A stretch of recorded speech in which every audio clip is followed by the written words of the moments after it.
కర్నూలు జిల్లా కలవకుర్తిలోని బిఎస్ఎన్ఎల్ గ్రౌండ్లో శ్రీకృష్ణ జ్యోతి స్వరూపానంద స్వామీజీ ఆధ్వర్యంలో 16 రోజుల పాటు నిర్వహించే ఆయుత చండి 91 విశ్వశాంతి మహాయాగ మహోత్సవం ఈ రోజు ఘనంగా ప్రారంభమై ఆగస్టు 3 వరకు 16 రోజుల క్రితం పాటు కొనసాగుతుండగా ప్రారంభోత్సవానికి MLA Kasireddy Narayana Reddy, municipal chairperson Bhrungi రత్నమాలతో పాటు పలువురు ప్రజాప్రతినిధులు, భక్తులు హాజరై ప్రత్యేక పూజల్లో పాల్గొన్నారు. ఈ సందర్భంగా స్వామీజీ విశ్వశాంతి, లోక కళ్యాణ, ప్రజల ఆయురారోగ్యాల కోసమే మహాయాగం నిర్వహిస్తున్నట్టు పేర్కొనగా ఎమ్మెల్యే ఇలాంటి ఆధ్యాత్మిక కార్యక్రమాలకు పూర్తి సహకారం అందిస్తామని హామీ ఇవ్వగా స్వామీజీ ఆయనను ఆశీర్వదించి ప్రజాసేవలో మరింత విజయాన్ని సాధించాలని ఆకాంక్షించారు.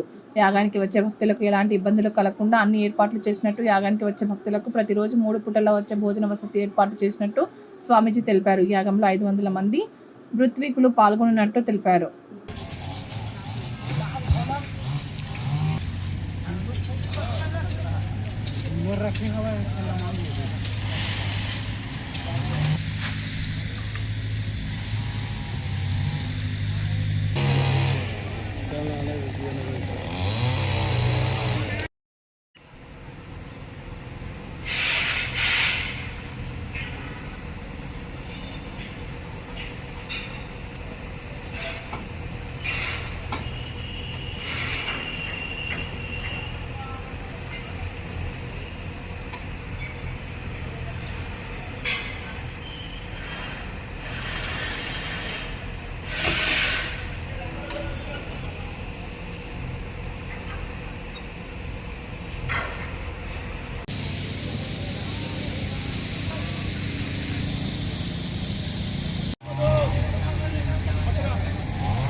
అంటే కొన్ని వేలాది మందికి సరిపడేటువంటి ఈ వర్షాకాలంలో ఈ ఏర్పాట్లు చేయడం గొప్ప విషయం. మరి ఎంతమంది దీంట్లో ఇన్వాల్వ్ అయ్యి చేస్తుందో తెలియదు.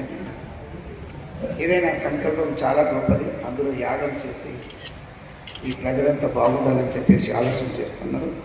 నాతో పాటు ఇచ్చేటటువంటి మిత్రులకు అందరికీ ముఖ్యంగా ఈ సంవత్సరం మరి వర్షాలు బాగా పడతలేవు అనేది ప్రపంచవ్యాప్తంగా లేదు అంటున్నారు. మన కలవకుర్తిలో కూడా లేదు. మరి ఈ యాగం ద్వారా తప్పనిసరిగా మంచి జరుగుతుంది, వర్షాలు వస్తాయి, రైతులకు మేలు జరుగుతుంది అని చెప్పేసి నేను భావిస్తూ ఉన్నాను. మరి మా ఆశయం మా రైతులు బాగుంటే కలవకుర్తి ఈ రాష్ట్రం కూడా బాగుంటుంది. ముఖ్యంగా మీరు చెప్పినటువంటి మాటలు ఈ కలవకుర్తి బాగుండాలి, ఇంకా ఎదగాలి, ఆర్థిక అభివృద్ధి చెందాలని చెప్పేసి మీరు భావించారు. కాబట్టి వర్ష రూపాయన రైతులకు అనులో ఉండేట్టుగా ఉండాలని భావిస్తూ